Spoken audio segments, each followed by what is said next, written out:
Le paquebot de croisière MV Ondius est désormais en route vers les Pays-Bas après avoir achevé l'évacuation finale de ses passagers sur l'île espagnole de Tenerife. Le navire battant pavillon néerlandais doit accoster dans le port de Rotterdam ce dimanche où il subira des procédures de désinfection approfondies. Les 22 derniers occupants ont tous été rapatriés vers leur pays d'origine via des vols affrétés spécialement pour l'occasion. Évacués plus tôt dans la journée, les passagers espagnols ont été transférés vers un centre d'isolement près de Madrid pour y être soignés et surveillés. Une mesure similaire a été mise en place pour les ressortissants néerlandais à leur retour aux Pays-Bas.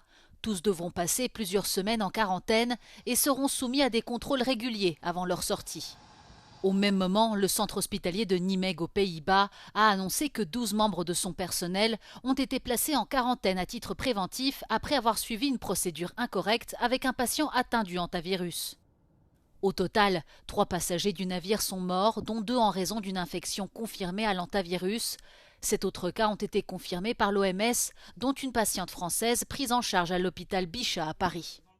De son côté, le Premier ministre Sébastien Lecornu a annoncé avoir demandé à son cabinet de renforcer immédiatement la coopération avec les États voisins et de pousser à une coordination plus étroite des protocoles sanitaires mis en place au sein de l'Union européenne et de l'espace Schengen. Il a ajouté qu'un partage plus rapide des informations permettrait de casser la chaîne de transmission du virus.